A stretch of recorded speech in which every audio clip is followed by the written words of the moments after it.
Muy buenas noches, el Señor les bendiga.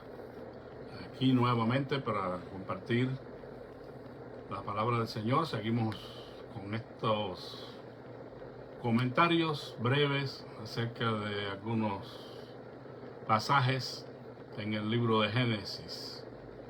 Nos quedamos para compartir acerca del capítulo 4, donde encontramos pues la historia o la narración de Caín y Abel, estos dos hijos de Adán y Eva, que tienen su propia historia y su propia enseñanza para cada uno de nosotros. Dice el versículo número 1: conoció Adán a su mujer Eva, la cual concibió y dio a luz a Caín, y dijo: por voluntad de Jehová he adquirido varón. Bueno, lo primero que llama nuestra atención aquí, y que bueno, pues los que no leen la Biblia asiduamente de pronto no entienden la palabra conoció. Pero la palabra conoció se desprende del mismo versículo, ¿no? Que significa que Adán tuvo relaciones sexuales, ¿verdad?, con su mujer, con Eva. Pero la palabra conoció en este caso es un eufemismo. Un eufemismo es un modo de evitar una palabra que pueda resultar desagradable para el hablante. O sea, que no se escuche de una manera agradable o aceptable, y entonces se sustituye. En este caso, que Adán tuvo relaciones sexuales con Eva, por el término conoció, se sustituye el término, o por una paráfrasis también podría ser, que alude indirectamente al mismo significado. O sea, que no lo dice con las palabras crudas, sino que usa otras palabras para hacerlo. Un ejemplo más, por ejemplo, en las escrituras, cuando dice que tal personaje fue sobre sus pies, es un eufemismo también para querer decir que la persona fue a hacer sus necesidades fisiológicas. Y así hay muchas de estas en diferentes lugares de la escritura. Entonces, cuando dice conoció Adán a su mujer Eva, es que tuvo relaciones sexuales con ella. En el versículo 2, después dio a luz a su hermano Abel, y Abel fue pastor de ovejas y Caín fue labrador de la tierra.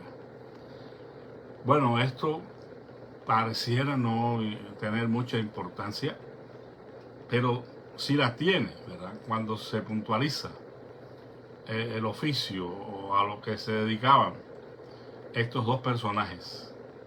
El hecho de que Abel fuera pastor de ovejas, y se señale aquí, y que Caín fuera labrador de la tierra, eso nos da a nosotros luz posteriormente para entender el asunto de las ofrendas que ellos presentaron. Por lo que cuando ambos traen sus ofrendas al Eterno, que dicho sea de paso, siguiendo el estudio, hablamos al principio de la Torá oral, la instrucción, la enseñanza oral. En este caso, pues la Biblia nos deja ver que ya Dios había dado instrucción, Torá, a Adán, a Eva y también a sus hijos, en este caso relacionada a las ofrendas, porque quien enseñó a Abel y a Caín que tenían que presentar ofrendas al Señor, pues el mismo Dios, ¿verdad? Ahora, estas ofrendas que ambos trajeron eran ofrendas legítimas y apropiadas de acuerdo a lo que ellos eran. O sea, en esto quizás no todos los que hacen interpretación de la Escritura están de acuerdo.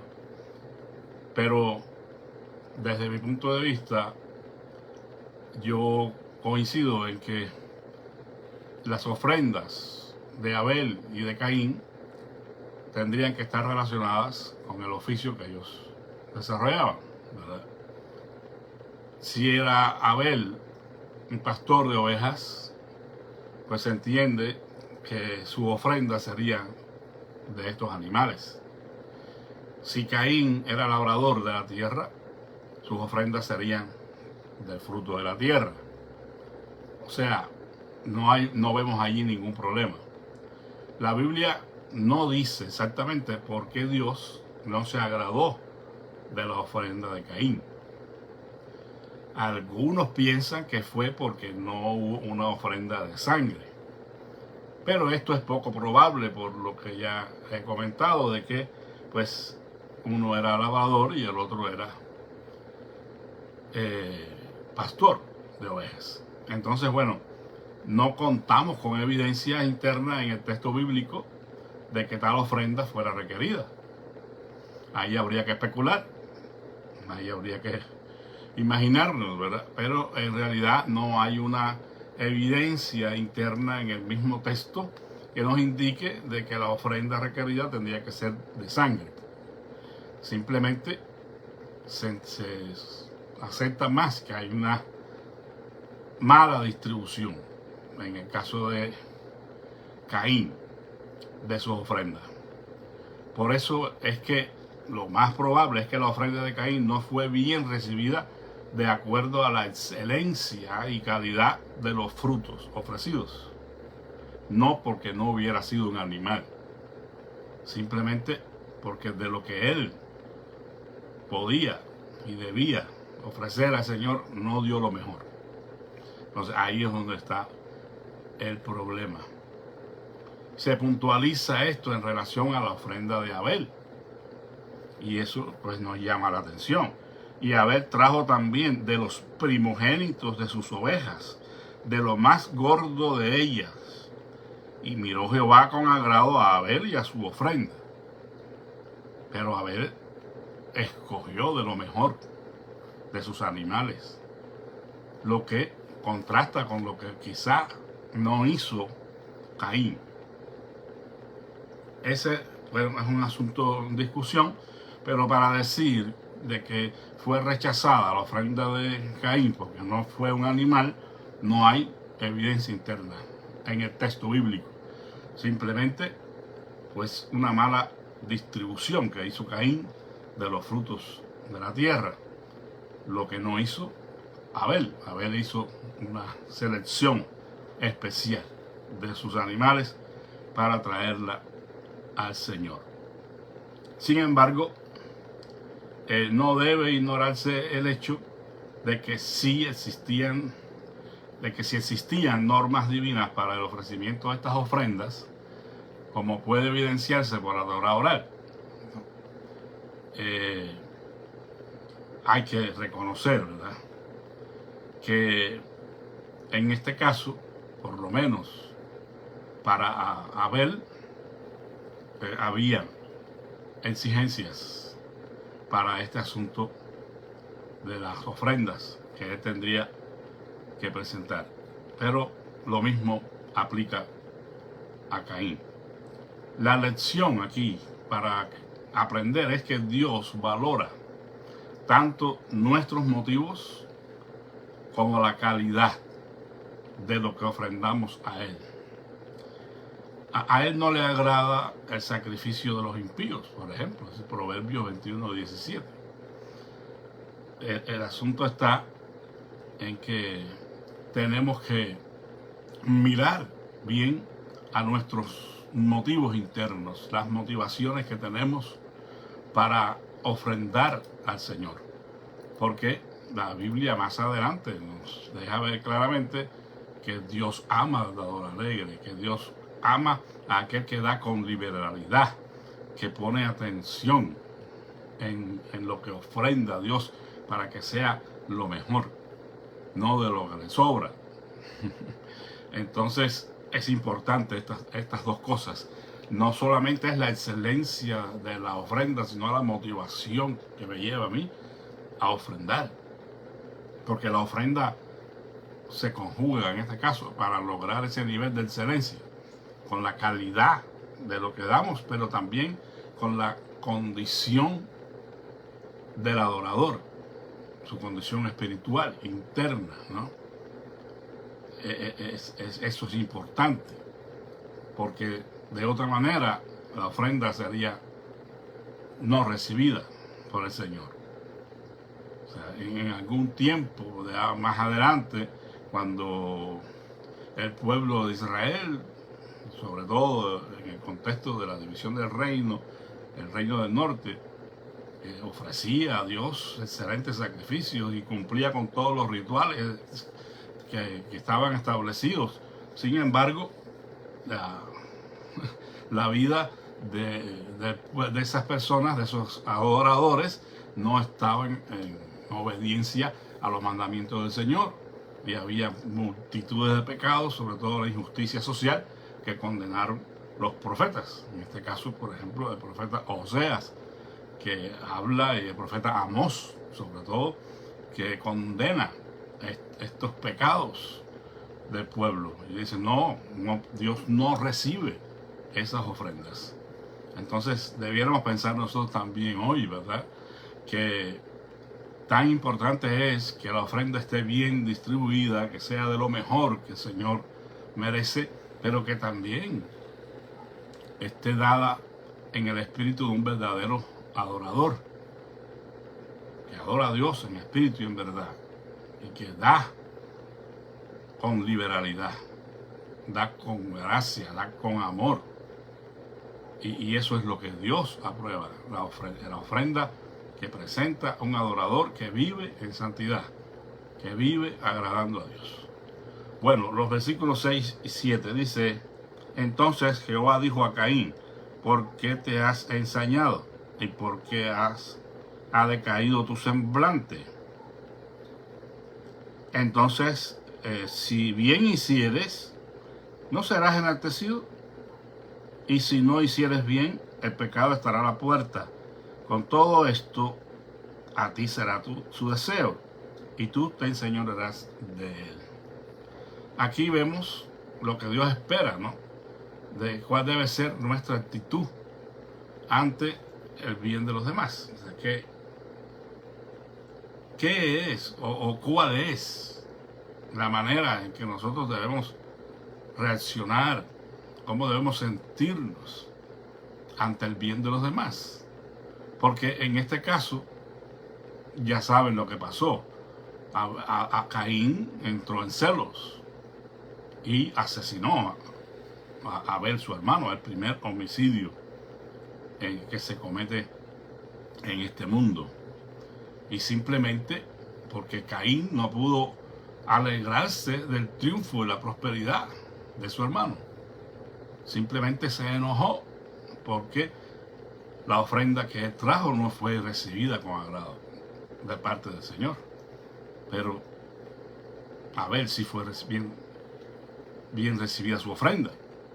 Entonces se llenó de envidia, de celos, y atentó contra la vida de su hermano.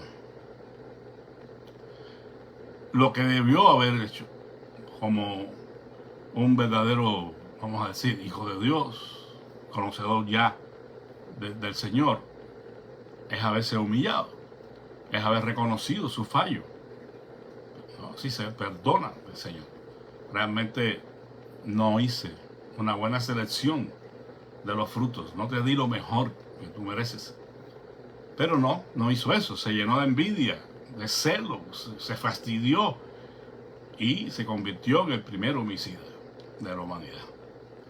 O sea, eso deberíamos nosotros ponernos a pensar también en nuestros días. ¿Cómo reaccionamos nosotros ante el éxito, el triunfo de los demás? Cuando Dios bendice a alguien, cuando Dios prospera a alguien, reconoce el trabajo de alguien más, ¿verdad? Aún en el contexto del ministerio, no deberíamos llenarnos de celos, deberíamos dar gracias a Dios por la prosperidad, la bendición de otros, alegrarnos con el bien que otros reciben. Debemos observar aquí el progreso del hombre en el primer pecado. Primero fue una fruta, tan simple como eso, ¿no?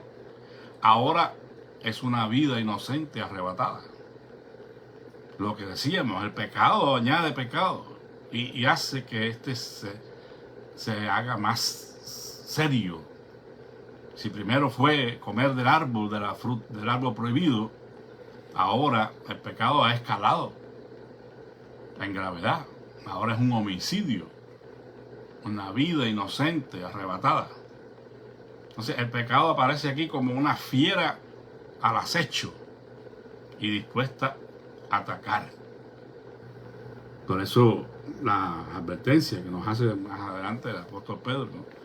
Que debemos velar y orar porque nuestro adversario, el diablo, anda como león rugiente buscando a quien devorar. Y eso no lo debemos entender como realmente, literalmente, un monstruo que está arriba de nosotros, ¿no? Esperando el primer momento, la primera oportunidad para destruirnos.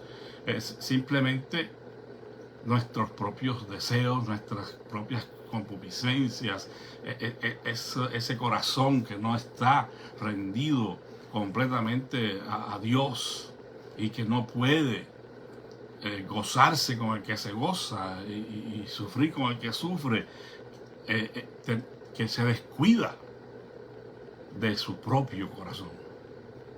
Porque el enemigo más grande que tenemos nosotros no es el diablo. Si nos ponemos a pensar, hay una inmensa cantidad de argumentos, de verdades en el Nuevo Testamento que apuntan a la mundanalidad, a la carnalidad en el corazón, que representa el peor peligro que tenemos. Porque si nosotros estamos sujetos a Dios, entonces podemos resistir al diablo. Y el diablo, dice la Biblia, huirá de nosotros. Pero si descuidamos nuestro corazón, Jesús dijo, apunten al corazón, porque del corazón del hombre salen todas estas cosas. Todos estos pecados terribles salen del corazón y eso es lo que contamina al hombre. Entonces deberíamos pensar en la condición de nuestro corazón. ¿Quién reina en nuestros corazones? Tenemos un corazón purificado, rendido a Dios, que puede responder de la manera adecuada a cada situación como Dios espera que se haga. Serían las preguntas correctas. Caín no pudo hacer esto porque Caín dio lugar en su corazón a estos sentimientos de fastidio, de celo, de envidia. La pregunta que le hizo Dios fue clave para hacerle caer en su realidad pecaminosa. ¿Dónde está Abel, tu hermano? Fue una pregunta de reclamo que Dios le hizo a Caín, porque evidentemente Dios sabía lo que Caín había hecho. Entonces, ¿dónde está Abel, tu hermano? Podemos estar cometiendo homicidios en nuestras relaciones interpersonales con nuestros semejantes, sean estos nuestros familiares, amigos o hermanos en la fe.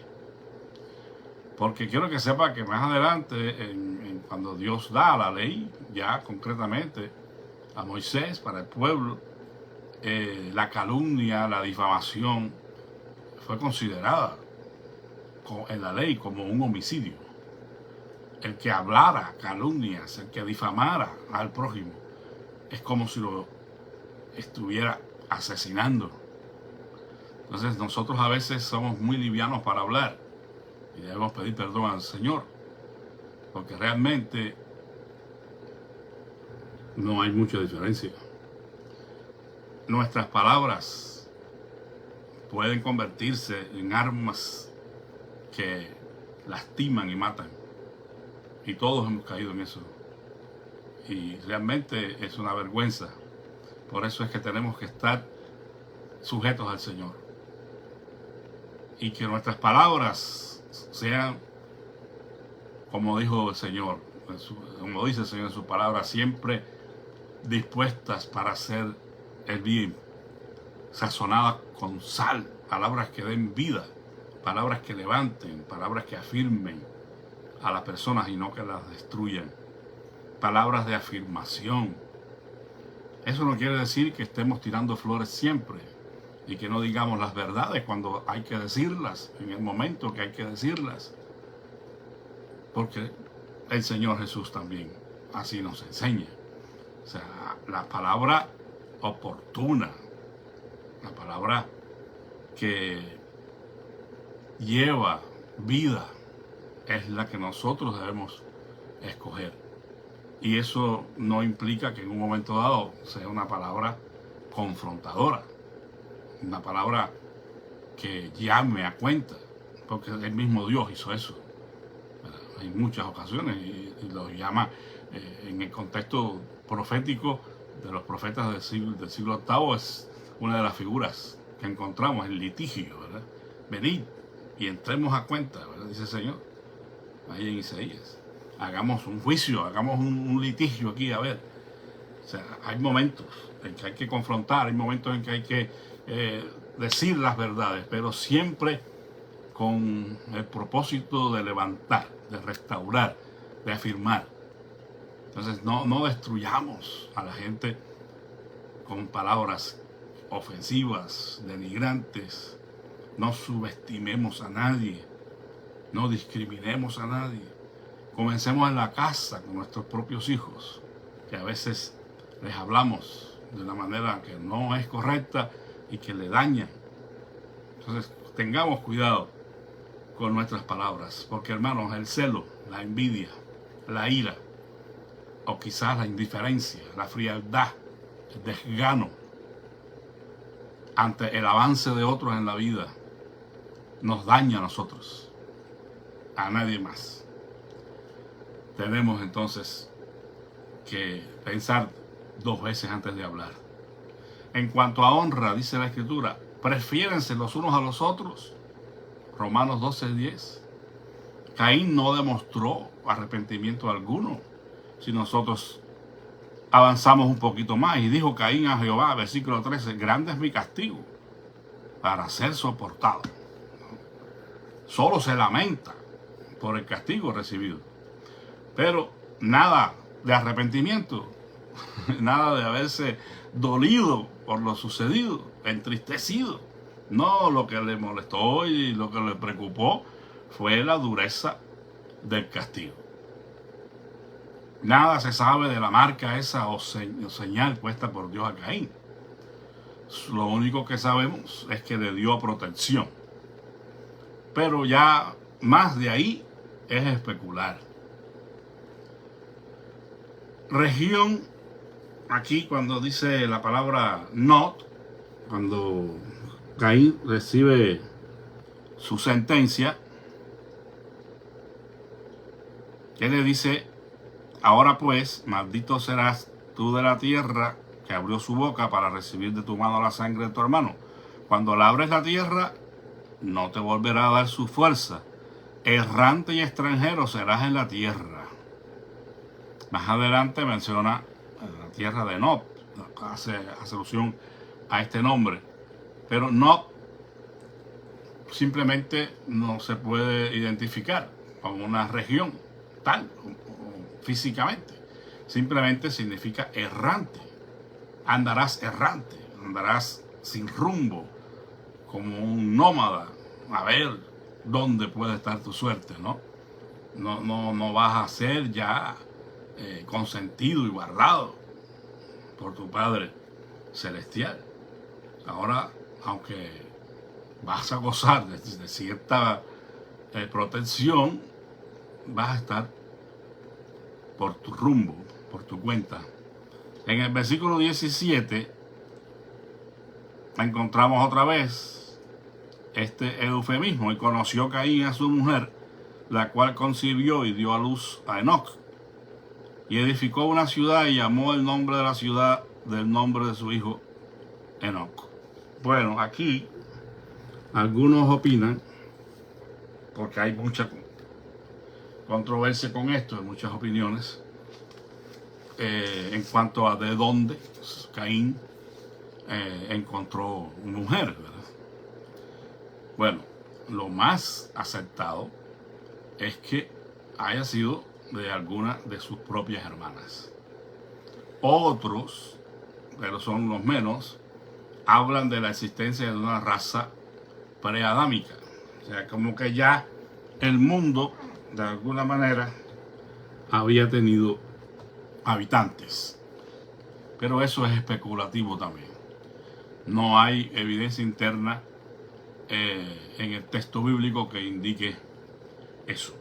Pero bueno, pues si a usted le interesa el tema, puede investigar por su cuenta, pero sí hay algunos que piensan en la existencia de una raza preadámica y que de ahí Caín encontró mujer.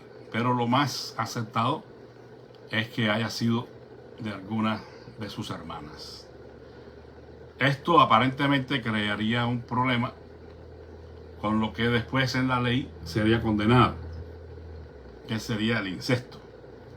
Pero recordemos que en este momento la ley no ha sido dada, o por lo menos esa ley que hablamos de la ley de Moisés. Esas prohibiciones no existían. Entonces es muy probable que en ese momento haya sido tolerado, haya sido permitido por el Señor este tipo de relaciones, que después fueron condenadas bajo la ley. La respuesta que Caín menciona, o hace, en el versículo 9, después que Dios lo confronta y le dice: ¿dónde está Abel, tu hermano? Es interesante porque revela nuevamente la rebeldía, ¿verdad? La dureza del corazón de Caín. Dice: y Jehová dijo a Caín: ¿dónde está Abel tu hermano? Y él respondió: no sé. ¿Soy yo acaso guarda de mi hermano? O sea, Caín está aquí evadiendo nuevamente, está resistiendo al Señor sabiendo lo que había cometido. Se está en cierta manera justificando, ¿no? ¿Acaso me has puesto tú como guarda de mi hermano? ¿Tengo yo que estar velando por mi hermano? Bueno, en cierto sentido, sí somos guarda de nuestros hermanos. No deberíamos o no debemos interferir en la privacidad e intimidad de la vida de nadie. Estamos claros en eso. Pero tampoco debemos ser, en nombre de la prudencia, indiferentes y descuidados en intervenir en situaciones en las cuales podemos ayudar con tacto y sabiduría. O sea, si bien no estamos llamados a estar metiendo las narices donde no nos han llamado, y tampoco a solucionar problemas a los cuales no nos han solicitado ayuda, eso tampoco justifica una actitud en nombre de la privacidad y el respeto a la intimidad de las personas, a no estar más que dispuestos en un momento dado para intervenir en situaciones en las cuales debemos hacerlo y debemos poner con tacto y sabiduría a la gente en su lugar. O sea, si usted, en nombre de la privacidad y la intimidad, está viendo que está cometiéndose un crimen, una injusticia, y usted no lo denuncia o usted no interviene para ayudar, usted está haciéndose partícipe de esa injusticia y de ese crimen. Como dijera José Martí, ver en silencio un crimen es cometerlo. Entonces no podemos ser impasibles. O sea, no me importa nada, ¿no? O sea, a veces hasta se les va la mano, ¿no? En el caso de Moisés, por ejemplo, que tuvo que bregar con su carácter y la ira Moisés vio a aquel egipcio abusando de uno de sus hermanos y lo mató. O sea, eso no estuvo bien, evidentemente. Pero, no sé, hubiera sido peor que hubiera sido indiferente. Que hubiera pasado de largo y no hubiera hecho nada, ¿no? Tenemos que saber responder ante las injusticias. No podemos estar callados. Una de las cosas que nos caracteriza hoy como iglesia sería la denuncia, porque no tenemos en las manos poder político, administrativo, a grandes instancias donde podamos hacer algo, pero sí podemos denunciar, sí podemos levantar la voz para condenar lo que es condenable. Ese es nuestro deber. Y ahí quiero decirle que muchas veces, por lo menos en el contexto cubano, por ejemplo, la Iglesia Católica nos lleva a la delantera. En el tiempo en que yo estaba allá, pues la cosa está muchísimo peor.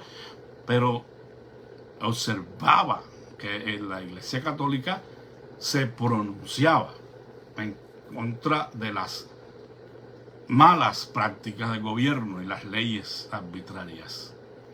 Y todavía hoy, cuando se oye de una voz en el mundo religioso que se opone al sistema, son los sacerdotes católicos. Entonces nosotros deberíamos pensar un poco como parte de la iglesia de Cristo que somos y específicamente de la iglesia de Nazareno, ¿dónde está la voz de nuestra iglesia para condenar todas estas cosas que no están de acuerdo a las escrituras? Y sí, sabemos que se hace, ¿verdad? Pero deberíamos ser un poquito más participativos en estas cosas y dejar saber que como iglesia no estamos de acuerdo con esas políticas que van en contra del bien del prójimo. Si somos guardas de nuestros hermanos. Si así no fuera, Dios no lo hubiera reclamado a Caín. ¿Dónde está Abel, tu hermano? ¿Qué hiciste? En otras palabras, ¿qué hiciste? Porque Dios sabía lo que había pasado. Las escrituras nos llaman a exhortarnos en amor los unos a los otros. ¿Dónde está fulano? No sé, no. ¿Qué habrá pasado? No, debe estar en algún asunto. No sabemos ni nos interesa qué pasa con el hermano. El hermano que se ausentó, el hermano que ya no vemos hace un buen tiempo. Tenemos que exhortar a aquel que anda desviado, que no está obrando correctamente, y nosotros lo sabemos porque somos parte de la comunidad de fe, de la iglesia misma. Somos miembros de la misma iglesia. Y peor esto cuando el pastor, el líder principal, se hace de la vista gorda para no señalar los errores y los pecados de otros, porque tienen miedo a que se vayan o que se enojen. No, hay que ser tolerante, paciente, hasta un punto. Porque no lo puedo. ¿Aló? ¿Me escuchan?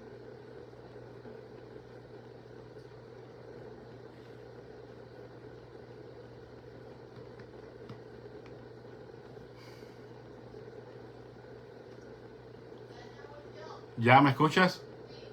Bueno, disculpen hermanos, esto es impredecible. Decía que ni el mismo Dios tiene una paciencia que no se agote, porque todo tendrá un fin. Y el Señor es lento para la ira y grande en misericordia y verdad, pero el Señor juzgará a este mundo y juzgará a los impíos y pedirá cuenta a nosotros. Entonces, en nuestras relaciones interpersonales, ya sea en nuestra familia, con los hermanos de la iglesia, si somos el pastor o lo que sea, pues a veces hay que dar pasos difíciles, amargos, no son agradables, pero tendremos que hacerlo y tendremos que confrontar a la persona, para exhortarlo, no para condenarlo, exhortarlo a que arregle su vida con el Señor. Por eso la Biblia nos dice, debemos exhortarnos en amor los unos a los otros, restaurar al caído. Si alguno es sorprendido en alguna falta, vosotros que sois espirituales, restauradle en espíritu de mansedumbre. O sea, y si hay que llegar al punto de una disciplina, la disciplina debe ser redentora. La disciplina debe tener el propósito y la motivación de restaurar a la persona, no de condenarla.